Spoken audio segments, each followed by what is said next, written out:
This show is part of the RetroZap.com podcast network.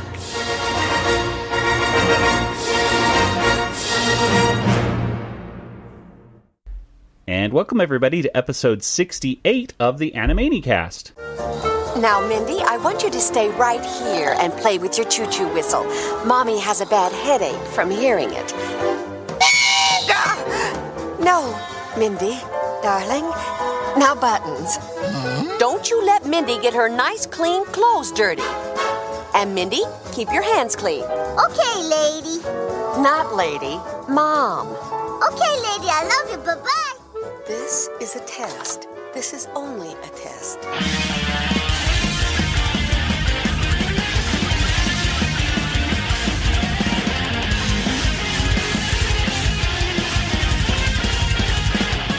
And welcome once again to the Animanicast. We are the only podcast out there that is dedicated to the animated television series, Animaniacs.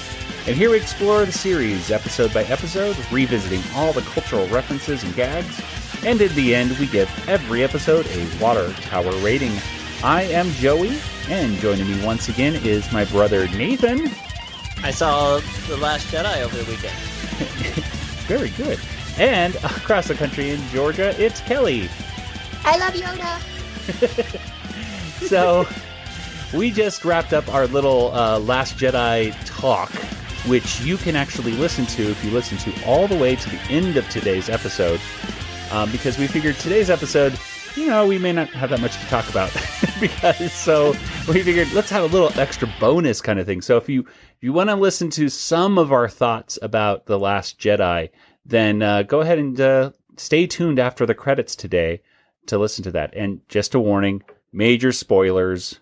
We don't spoil everything in the movie, but there are spoilers in this one. So there you go. And if we wanted to, I could probably talk about the movie for 3 hours easily, but we only talk about it for Let's about... just do that instead. No, because today we are going to be talking about episode 68 of Animaniacs, which features the segments We're No Pigeons, Whistlestop Mindy, and Katie Kaboom, The Broken Date, as well as some... I forgot there was a Katie Kaboom. Yes, indeed. As well as some filler stuff as well. So, guys, if someone were to ask you about this episode in a few words, what would you tell them? Nathan? I would say it's probably like the third episode of season 2. And Kelly, what would you say? I forgot there was a Katie Kaboom.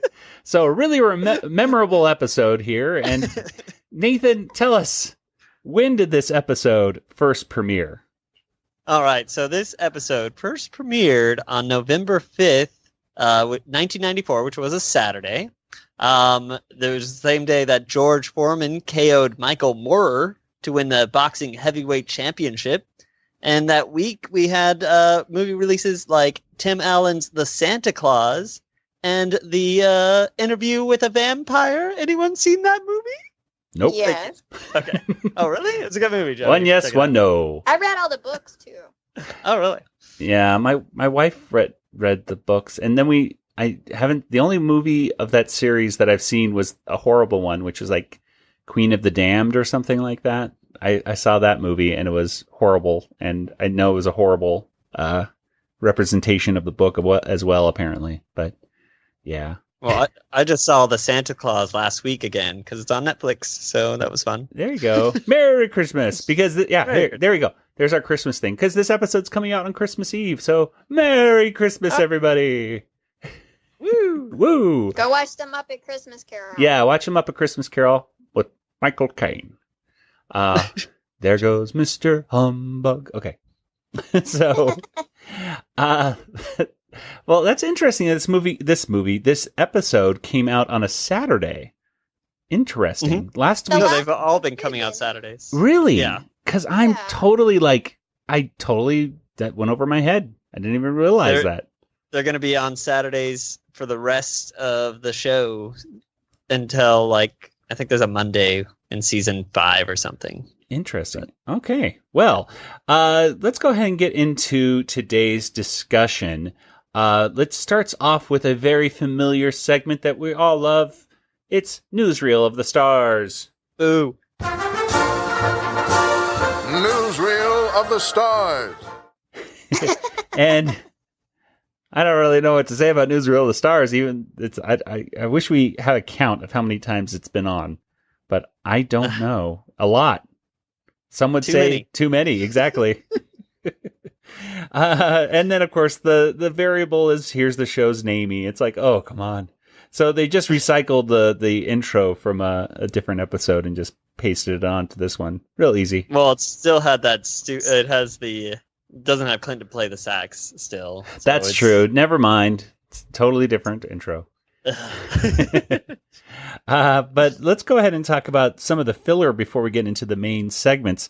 And the main filler that we have, of course, in today's episode is a bunch of mime times. It's mime time. And the first mime time has swimming in an imaginary ocean, and the mime is swimming, and he gets covered with the ocean, like a big giant tidal wave, or tsunami, or something happens to him. The next time is walking an imaginary dog, and he's walking, and all these suddenly these like Doberman pinchers come out of nowhere and attack him. Let's see. There's also driving an imaginary car, and then he gets hit by a bus. And I think the reason for that is don't, be driving an imaginary car sitting in the street. That goes for you as a mime or just you, just in general. Don't do that, folks. He was doing a good job with the car, though. Like, yeah, you like, think he's like floating. Like, I didn't notice he was floating. I thought he was actually sitting on the street. It just looks like you he's floating. You bought into the illusion right there. Yeah, very good. Exactly. So, and then the last one I thought was kind of cute. It was pitching an imaginary baseball game, and the mime gets hit with a baseball and goes flying like hundreds of feet into the sky. He got hit really hard.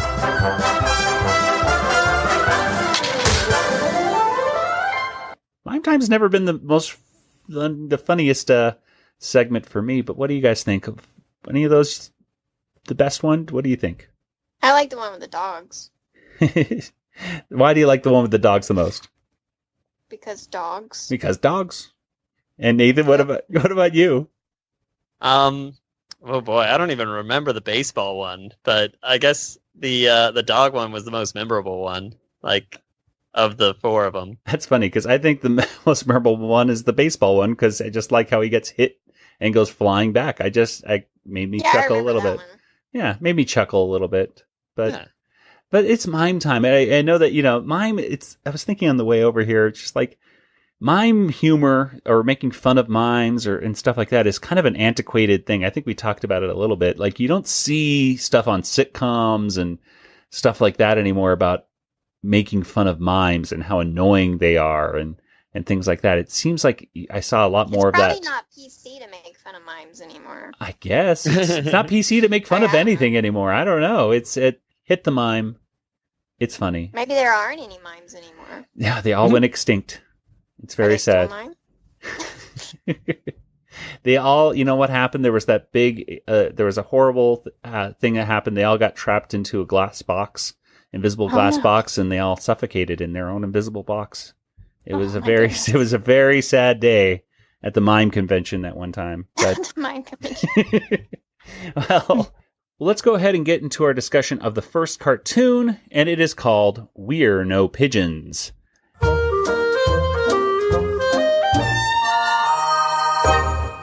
And We're No Pigeons was written by Deanna Oliver, and it was directed by Alfred Gimeno. Kelly, tell us what happens here in We're No Pigeons. The Goodfeathers are hanging out, and there's a little bird. I think is he an owl? Yeah, he's a baby owl. This little owl comes, and he says he's looking for pigeons. And the Goodfeathers say, well, we're not pigeons. We're nothing like pigeons. And Bobby's like, yes, we are. And they're like, shh. And so he said, are you sure you're not pigeons? And they respond with, no, we're macaroni birds. And which I thought was kind of funny. And So they convince him that they're macaroni birds, and he says, well, what does a pigeon look like? And they start describing it. Well, you macaroni birds know what a pigeon looks like? Yeah, sure. Forget about it. Pigeons dipsy-doodle around on pointy toes. They got stubby molars. Some got antlers up top. Bip, bip, bip. You can't miss them. So he comes back with a skunk, which is Pepe Le Pew. And Bobby gets right up under his tail. Or Squit. I'm sorry, Squit. He gets right up under his tail and gets sprayed. That's a skunk. It is? Yeah, you can always ID a skunk by his bushy body and white stripes. And it has 2 glands near the inferior extremity of the alimentary canal, which secretes an extremely offensive-smelling fluid. Squid. Don't do that, Squid. Hey, Squid.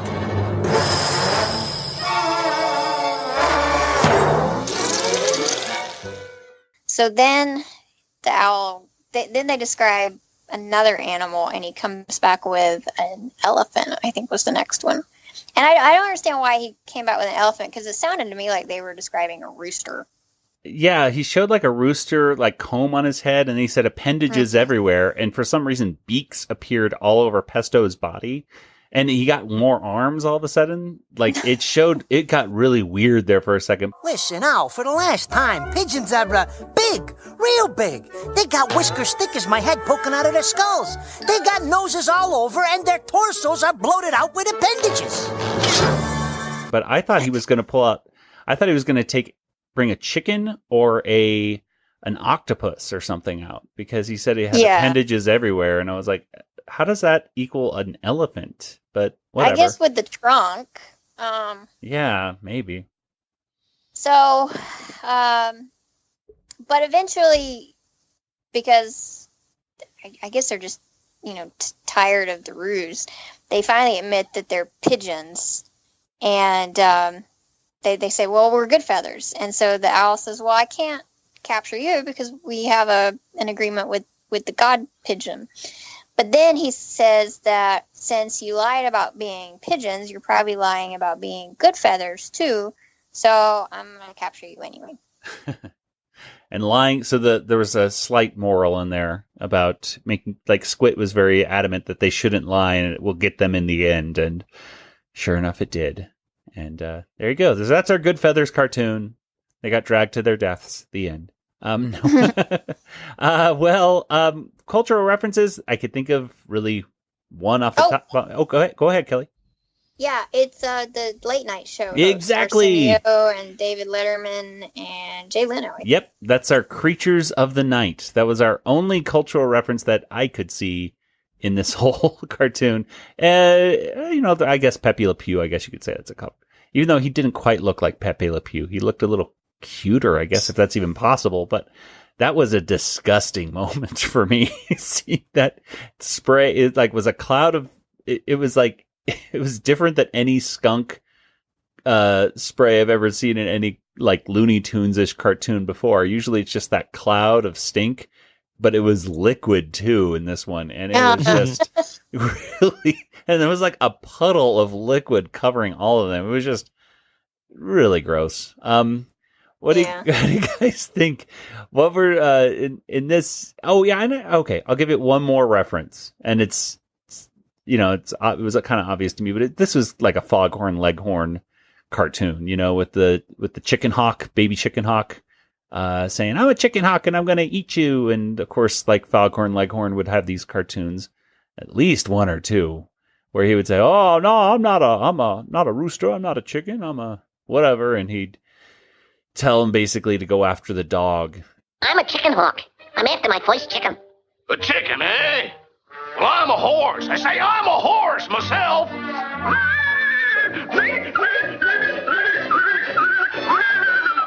But I've seen a chicken. I say I've seen a chicken around here. Pay attention, Sonny. Somewhere. Chicken? Chicken, oh yes, there's a chicken. I say there's a chicken for you. This boy doesn't pay attention. Nice four-legged chicken. Go on over. I say go on over and taste him, kid. You'll like him. Ooh, that's the biggest chicken ever I seen. So round, so fine, so fully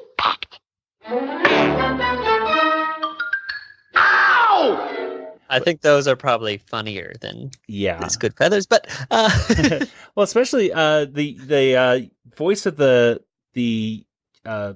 little owl was not featured in. I thought, is that one of the Ruger kids? And it's not. It's Gabriel Luke was the name of the actor that did the voice of Pipsqueak. And I'm not sure if Gabriel was related to any of the writers or directors or anything like that, but or if he's just a child actor that got the part. But there you go. Voiced by Gabriel Luke, who hasn't really done much else. So I wonder, where are they now? Gabriel Luke, if you're listening, write us. Call in. Well, wait. We're going to wait right here by the phone. Wait. Well, guys, any moments in this cartoon? I think I already went over the parts that I thought were kind of cool, which was just the spraying of the skunk. That was kind of gross and a little bit funny. Any moments that stood out as funny? Any moments that you thought were kind of cool? I liked how educational in parts it was when Squid was explaining exactly how skunk's glands work and things like that. It's nice. That's true. He did have a nice vocabulary right there if he knew stuff. I thought his hand looked weird when he grabbed that tail because it just got huge. But the Goodfeathers feathers or hands they do change often. And he had good facial expression at the end when he was getting in trouble with Pesto, which Pesto for calling him honorable, which I thought was kind of a lame kind of that was not the best. What do you mean by that? Things basically saying you're calling me a judge. I'm not exactly sure. The one from last week was really good, which was the softy, and saying you saying I'm ice cream and everything like that. I thought the honorable was funny because as soon as the word was said, I was like, I know exactly where this is going. Well, let's go ahead and get onto our discussion of the next cartoon, and it is entitled Whistlestop Mindy. And Whistlestop Mindy was written by Tom Minton, and it was directed by Greg Rayna. And Nathan, what happens in Whistlestop Mindy? Well, we have a Mindy and Buttons cartoon, and in this one, Mindy has a little train whistle that she's been blowing like crazy, and her mom is getting a headache, so she puts her outside and tells Buttons to make sure she stays clean. And Mindy sees a train go by with a big whistle, and she's like, oh man, I want to go there. And then luckily another train comes by to pick her up off of the mail rack hook, I guess it's called. I don't know, something like that. And Buttons chases after her, catches up to the train somehow. That's pretty awesome. And really ran fast. Exactly. And so Mindy's walking through the train trying to get to the front, and on the way she finds one of those things that keeps the trains together, like one of those bolts, the giant bolts, shiny bolt. She gets her hands dirty, so she goes washes her hands. Some lady helps her wash her hands. Very nice. Meanwhile, Buttons is climbing underneath through the toilet and gets flushed down because the woman thinks that he is a water rat, I think was the word. Yep. And so eventually Buttons catches up to Mindy at the final stop where she's climbing through some coal to get to the whistle, and Buttons gets covered in coal himself and buried beneath it while Mindy's trying to jump up and pull the whistle. Some guy starts shoveling in coal, almost shovels in Buttons. Oh no, sees Buttons, faints. Then Mindy grabs the whistle, pulls it, and Buttons grabs her and jumps out the window with her. And they're hanging outside the window until they get caught back on that mail hook and back into the yard. And Buttons gets in trouble for getting Mindy dirty. The end. Nathan, bam. That is an excellent summary of what happened. Wow, you took very good notes on that episode. I mean, right there. I didn't mention everything. Mindy also talked to some guy. The train. Asked him why a bunch, and yeah. Well, that was actually a good why, because you actually got to figure out, how she gets back, because they're at the train station and they're going to turn back around again, and that's how she got home. So I guess plot wise, that why sequence was actually useful. Hi, Mr. Man. What you doing? getting ready to let all the passengers off. Why? Because we're coming into the station. Why? So the engine can turn around. Why? For the return trip. Now skedaddle. Okay, I love you. Bye-bye. Well, this cartoon apparently takes place in 1942. The title card has 1942 written on it, and the music is very kind of 1942-esque. The mother is wearing kind of like those stockings where you kind of see the seam in the back of them. So apparently this cartoon is definitely taking place in the 1940s, where people, would have trains just in their backyard. Mindy was very surprised. I guess the trains have never come by the house before because this train whistle. She's like, ooh. I'm like, don't those just happen every day around your house, Mindy? I don't know. What do you guys think? What are some moments that you thought were cool? Kelly, what about you? I thought it was kind of funny when Buttons was in the toilet and that lady that was helping Mindy at the sink was yelling like toilet rat or what is she called? Water rat, yeah. Water rat, something like that. And she was like freaking out. And of course she had to flush him right down like off of a bridge. Like he just fell right out. I thought that was kind of gross, like him going up through the pipes in the bottom of the the thing right there. So Nathan, what about you? What did you like about this cartoon? I like that it's another case where Buttons just didn't do anything. I think Mindy probably would have been fine. Yeah. I like that Mindy knows that her hands get dirty and she wants to wash her hands. It's kind of funny, but yeah. And Mindy didn't seem too dirty. Her clothes didn't look dirty at the end. I thought that was an animation mistake. Yeah, they could have probably made her like a little more coal, like put some soot on her face or something like that, I suppose, right? Yeah. The one thing I really liked about this cartoon was probably the music. Like the clarinet playing, and I can't even remember the other instruments that were really prevalent in this, but a lot of clarinet, and it just really sounded kind of like a retro, kind of swingish kind of music going on.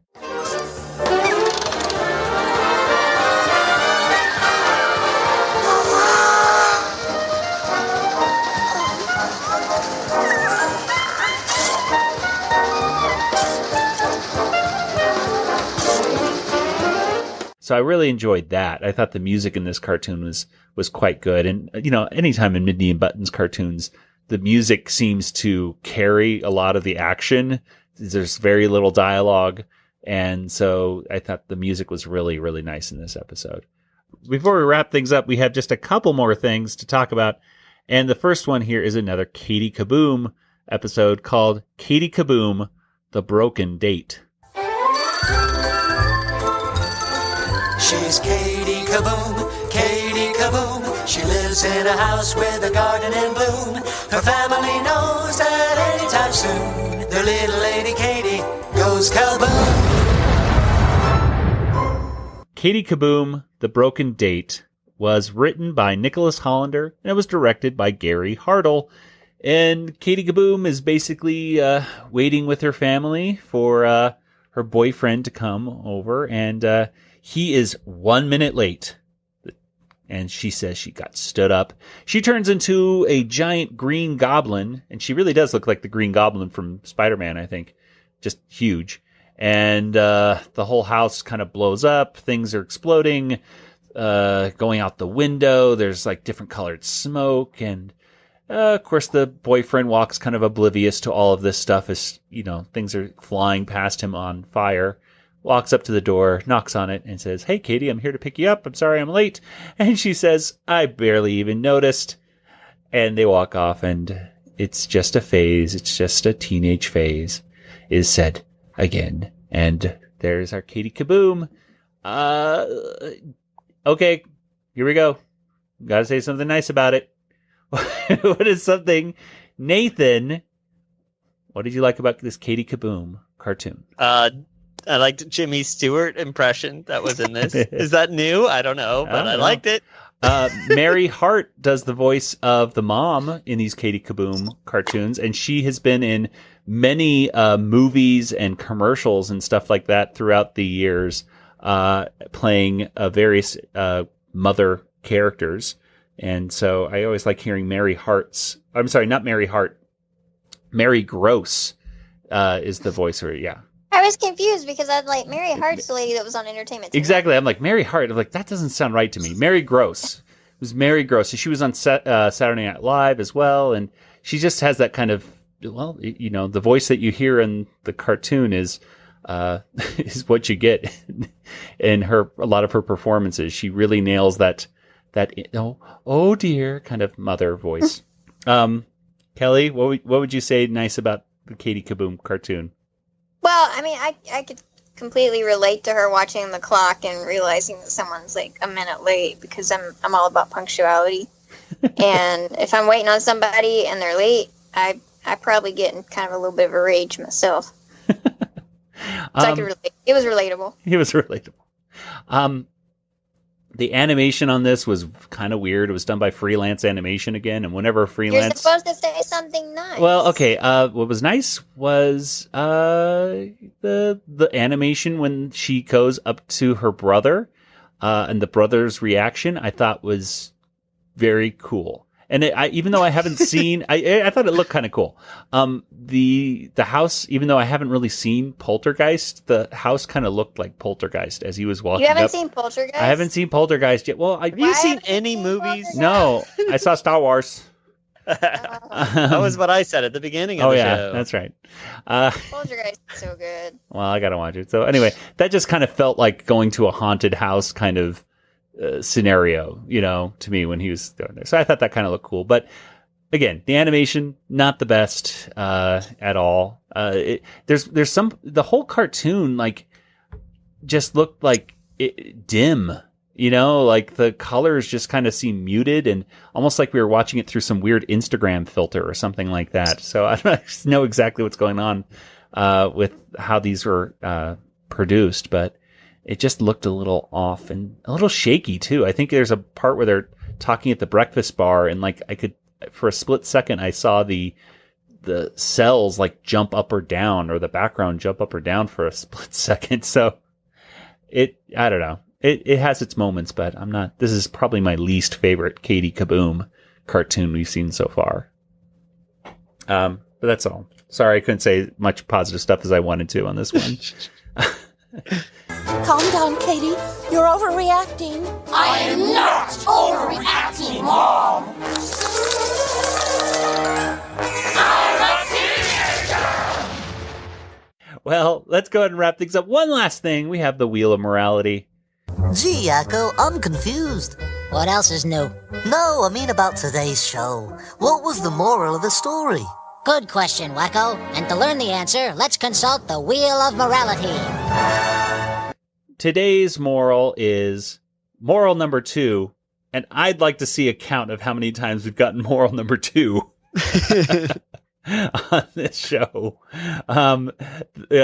Today's moral number 2 is don't spit in public, which is good advice, but I don't know if it's necessarily a moral, but it's definitely good advice. Don't spit in public. You know, unless don't spit on the sidewalk, definitely.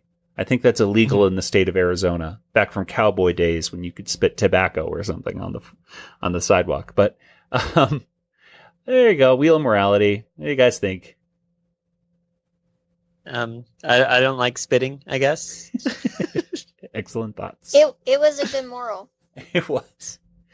I don't know if it was so much. I don't know if it's so much a moral. It's just an instruction for life. Instruction for life. I would like to see, and maybe I've mentioned this before, but I would really like to see fortune cookies made with just Wheel of Morality things inside of them. Like you open up the fortune cookie and it just says, don't spit in public. I think that would be pretty funny. Make it so. Yeah, we can do this thing. Come on, folks. Maybe we can get a fortune cookie sponsor to sponsor us, and then they can make those Animanicast Wheel of Morality cookies. They'd sell like hot cookies. Anyway. That'd be amazing. So all those fortune cookie manufacturers out there listening, Animanicast at retrozap.com. How many fortune cookie manufacturers do you think there Too many to count. I mean, they're always listening. Well, and they're all listening to us, too. Yeah, it's exactly. Weird. We have this weird contingent of people. Well, let's go ahead and get straight on over to our water tower rating.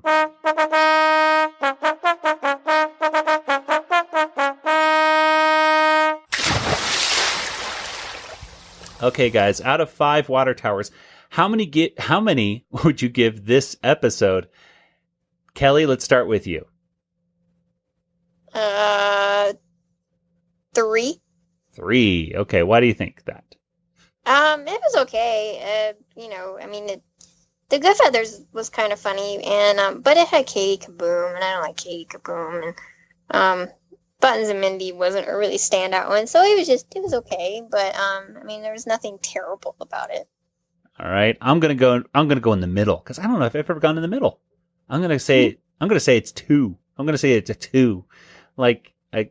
Like moments of it. I actually think the funniest line in the entire thing actually happened outside of the major episode, and it was just at the very end at the water tower where they said, "Did somebody step in something?" And they all look at Yakko's foot and they go, "Ew." I thought that was the funniest part. that was the part that made me laugh the most in the whole episode.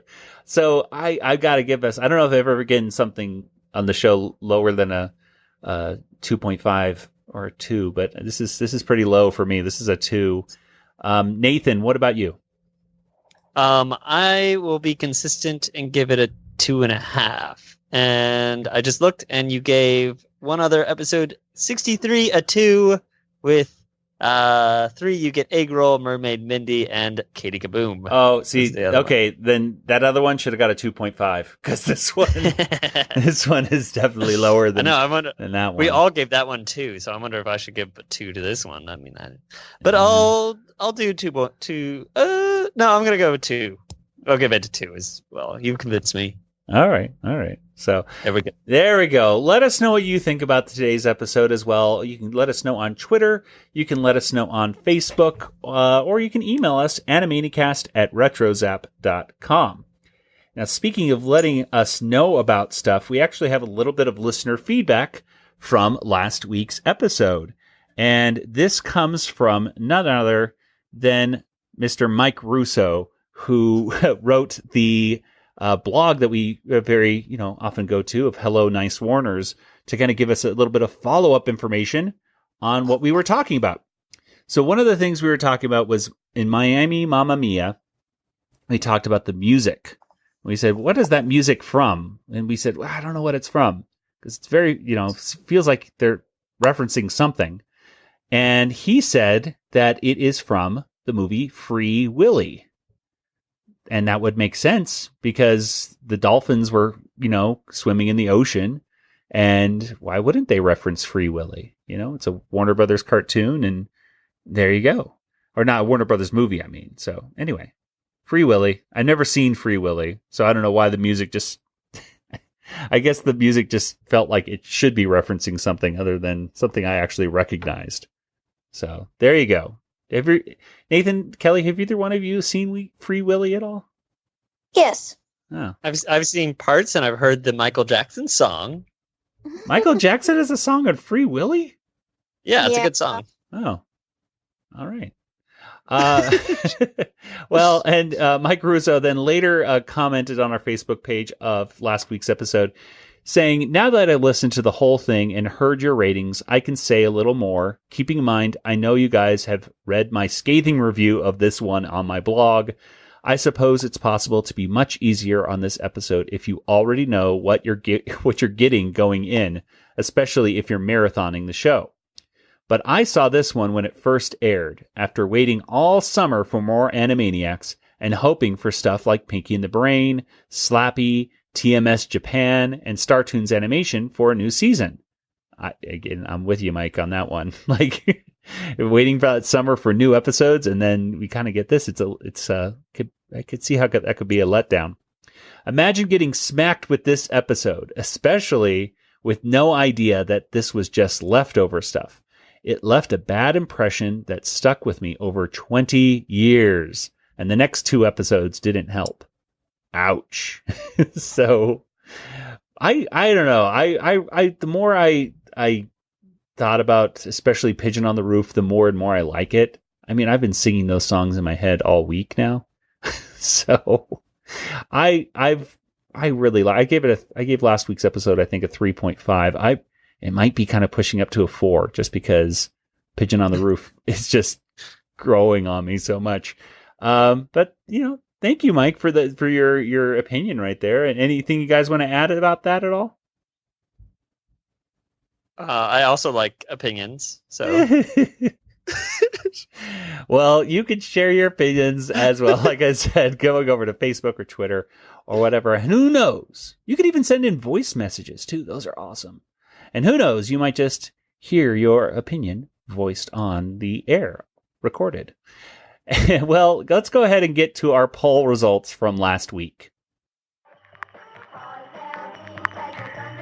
Hello there, this is the announcer, here once again from the North Pole. I finally got out from that Bumble or Wampa, whatever that thing was, and I've been taken now to an island of misfit toys, where unfortunately they don't have a very wide selection of holiday movies. In fact, all we've been watching for the last 48 hours is Santa Claus Conquers the Martians on a constant loop.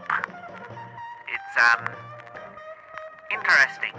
Well, anyway, his theme song keeps going on and on, too. Well, anyway, here are your Animanicast Twitter poll results. Listeners were asked, which of these is the best #Goodfeathers cartoon and #Animaniacs? #Animanicast poll. 12% said Miami Mamma Mia. 13% said with 3 you get egg roll. 34% said girl feathers, but it was 41% that picked Raging Bird.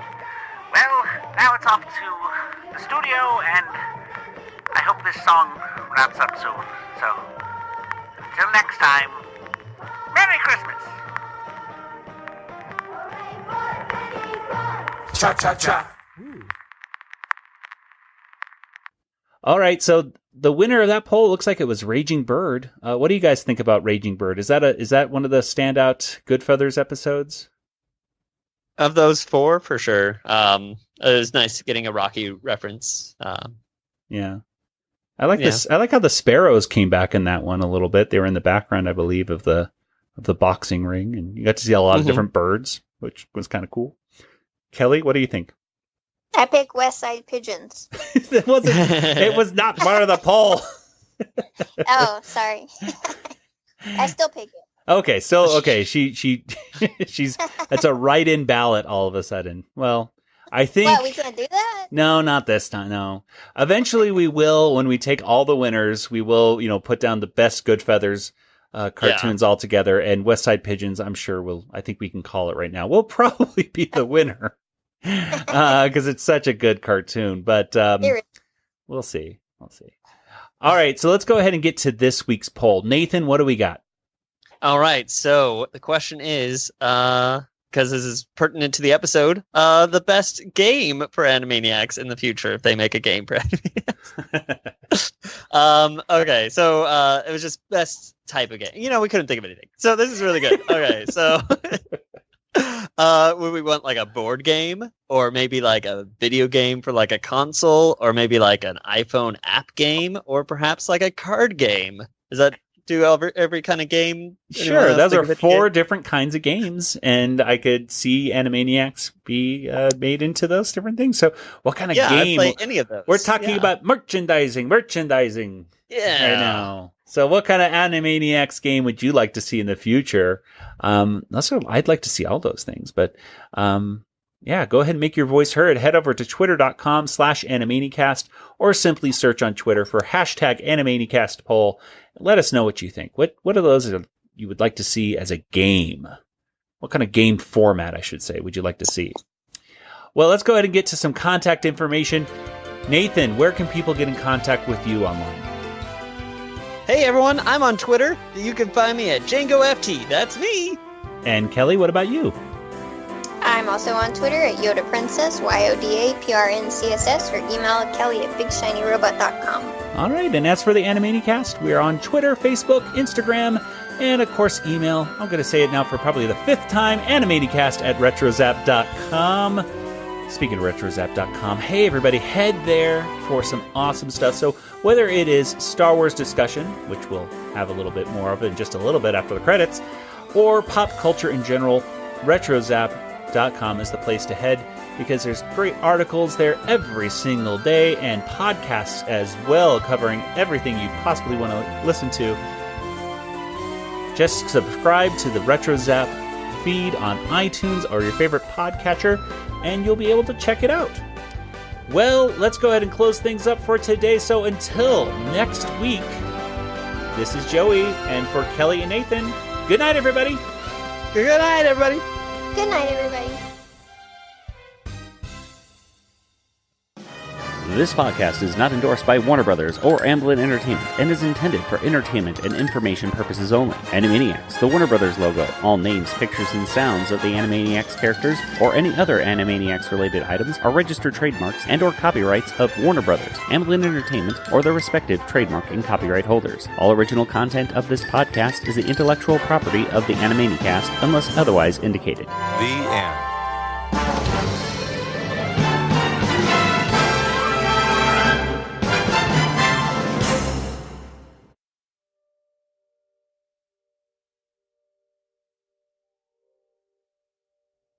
All right, well, right now, this is the post-credits talk with me and Nathan. Oh, people are still listening? Yes, exactly. I don't know why, but they are, because we are going to talk about our thoughts about The Last Jedi. Dun, dun, dun, dun. Yeah, that's right. Kelly got to do it last week. We didn't get to say anything because we hadn't seen it. Exactly. Yeah, that tends to happen when you don't actually see anything. You can't really say anything about it. But I wanted to say so much.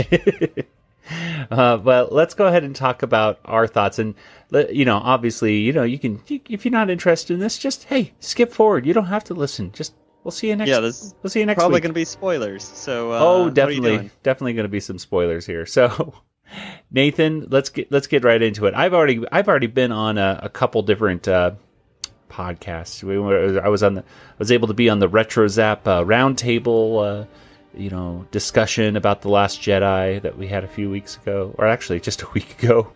And then later I was on Tim and Kyle's podcast, the Star Wars The Saga Continues. I was on one of their YouTube talks. So I've already talked like over and over and over about it. I'm curious. I haven't talked to you about it. What did you think about The Last Jedi? I thought it was overall a good movie, I think. I was torn after leaving it, like, because there were lots of surprises or things that like didn't necessarily like the last movie didn't lead you to believe like that was going to be what was going to happen. So it was definitely like they definitely turned in a different direction, which whether that's a good or bad thing, I guess, is up to I think that's why. Like, have you looked on Rotten Tomatoes? And yeah. So like the critics. Like 97%, right around that area, and then audience was like right around 56. 57. Yeah, but there's also been some reveal that some of that bad score on Rotten Tomatoes is probably from a bit of bot spamming as well. Because angry fans, when they get angry, they want to really make their voice heard, and so what do? They get spam robots to help do negative reviews for them over and over and over again, thousands of times. So I don't even think that's a valid audience reaction. But yeah, they've been able to determine that a lot of those reviews are actually fake, which is just sad. It's like, really, those people had to spend that much time in their lives to. They hated it that much. And it's so ridiculous. I liked it a lot. I've said before that it's the most challenging Star Wars movie I've seen, I think, in a long time. Mm-hmm. Probably not since The Phantom Menace.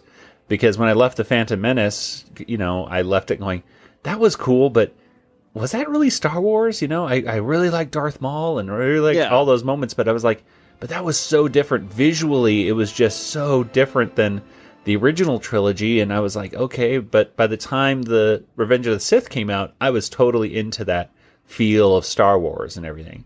And I think this sequel trilogy, it started off in a very familiar place, It started off like kind of feeling like, okay, this is original trilogy feeling, with little bits of the prequels sprinkled in, but it very quickly diverged from what you thought it was going to be, and wouldn't you know it, there's a lot of surprises, like you said.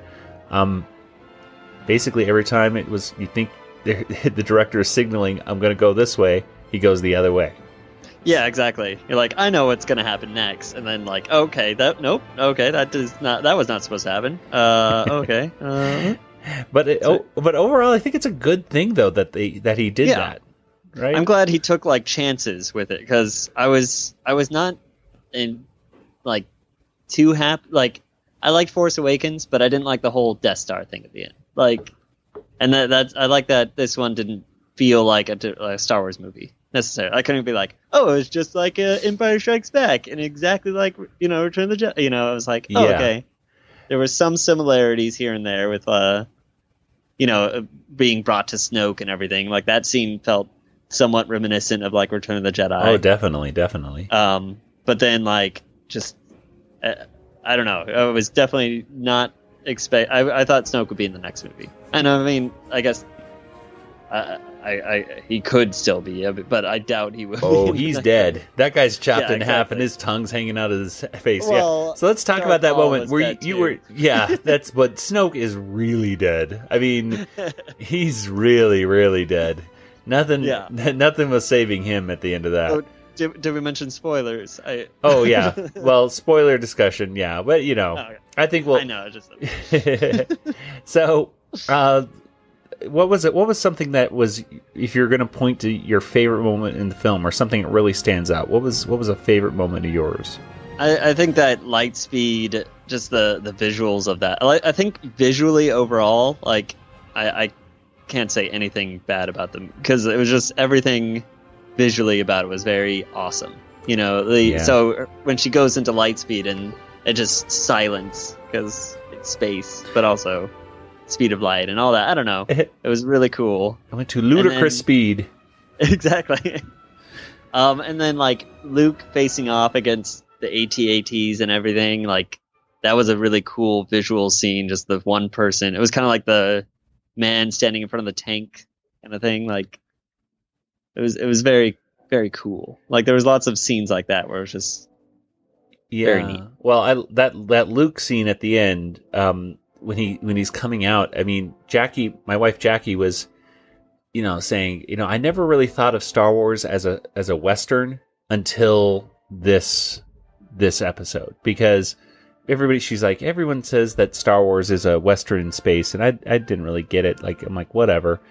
But that scene is very Western, and I thought about it. I was like, absolutely, because these are two people, kind of like, you got the good cowboy and the bad cowboy in the town square. Luke comes through this hole that could resemble the saloon doors in a way. And then everybody, like the townspeople, are all watching, sometimes from like windows above and everything. And I'm like, that really does kind of feel like kind of a Western in a way, where you had the spectators watching this showdown going on. It felt very samurai-ish too.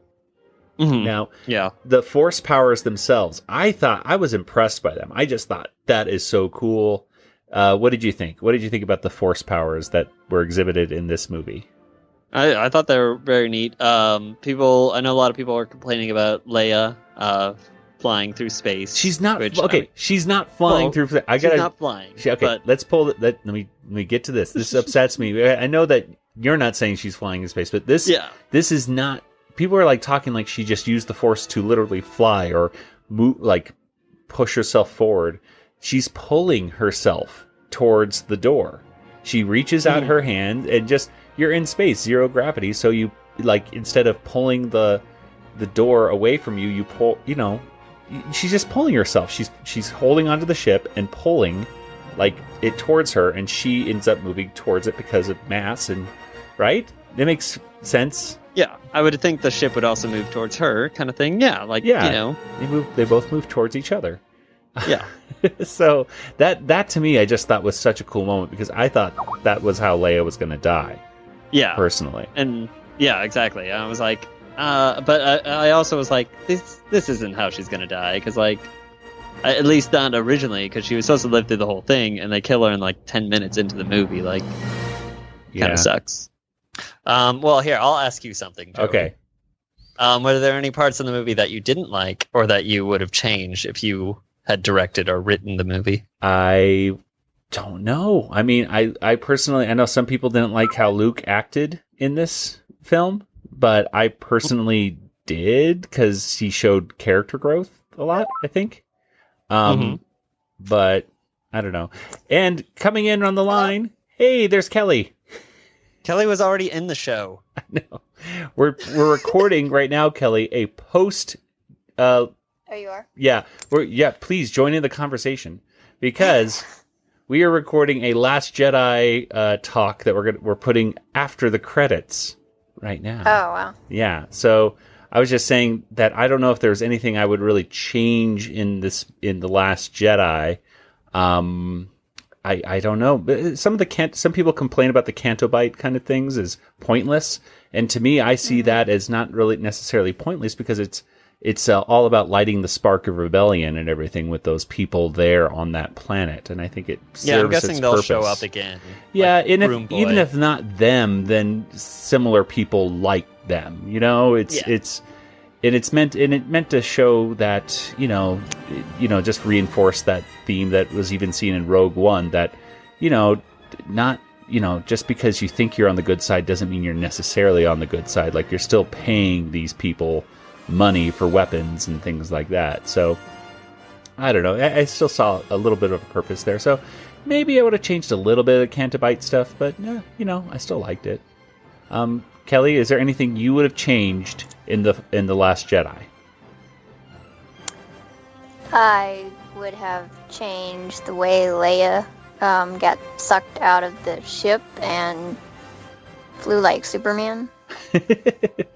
See, I was just talking about that. See, she didn't fly. She pulled herself, though, right? She just reached out and grabbed that door handle and just used the force. If she's pulling, then it just pulls her towards the ship, right? So... Yeah, but I think they could have made it visually better, perhaps, or something. There was probably something they could have done to... Yeah, and I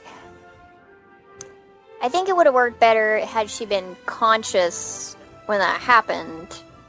And it's just, I know she's super powerful because she's a Skywalker, and obviously she's got force abilities, but for someone we've never seen demonstrate force abilities, to be unconscious and frozen and be sucked into space, where I think in real life, if that happens to people, don't they explode or something? I mean, it's... No, you don't. You have a few seconds. Yeah, that's just you would die of suffocation before anything else. You don't.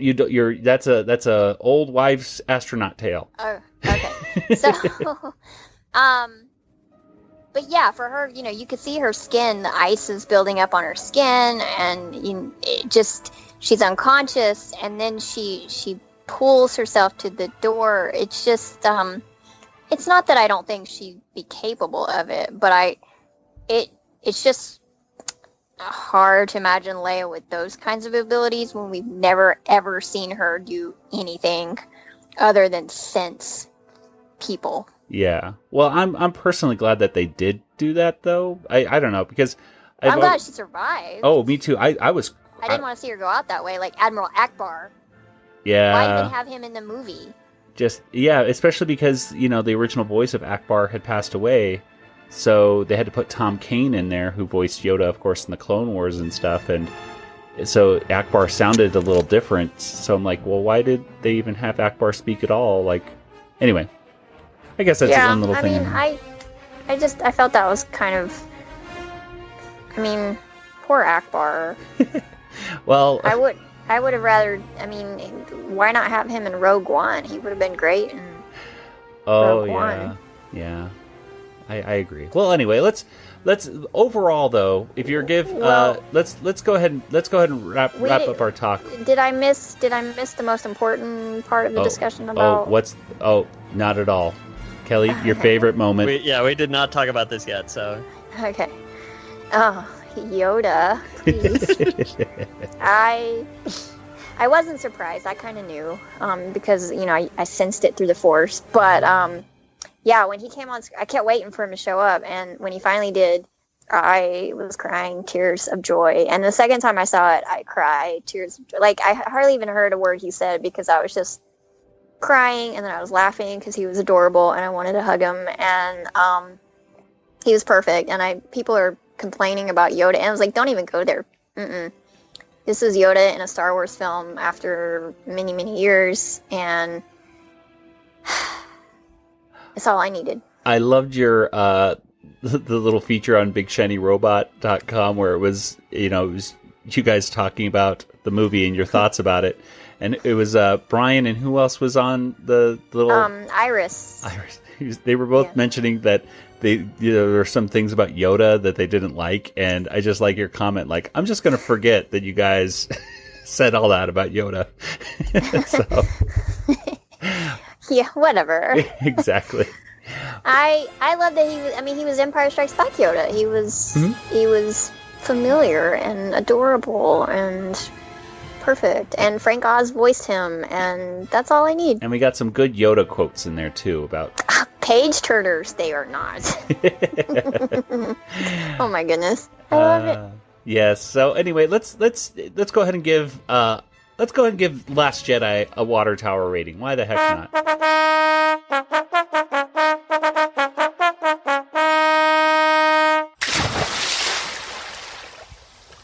So let's give it out of, we always do it out of 5. Let's give it out of 5 water towers. If you were to give The Last Jedi the water tower rating, what would it be? Let's start with Nathan. Nathan, how many would you give? I'll do 3.5. I liked that they stuck with what they were talking about, how they had to end the past, kill it if you have to, burn it down, and they kind of, they wanted to go in a new direction with this Star Wars movie. So, all right, yeah, I'm gonna give it. I really want to give it 5. I'm gonna give it 4.5, just because I'm just curious to see where they're gonna go with the next one, and I might go up to 5. But I will say this: every time I've seen the movie 2 times, but I like it more every time I see it, and every time I talk about it and discuss it, I like the movie more and more and more. So if you're one of the folks that did not like the film, I just really suggest seeing it again. I know people are like, why do I have to see a movie again that I don't like? It's like, well, look, take my word for it. See it again. Some of the abrupt turns you'll be expecting this time, and then I think you'll be able to take in the movie for what it is, and hopefully you'll like it a little bit more. Kelly, if you haven't seen the movie, then don't. Well, whatever, Nathan. So, Kelly, what about you? I'm gonna give it 6 because Yoda. Yep. Okay. Well, there we go. So that was our Last Jedi discussion, and that's it for this week. We'll have another Star Wars discussion maybe after Han Solo. Who knows?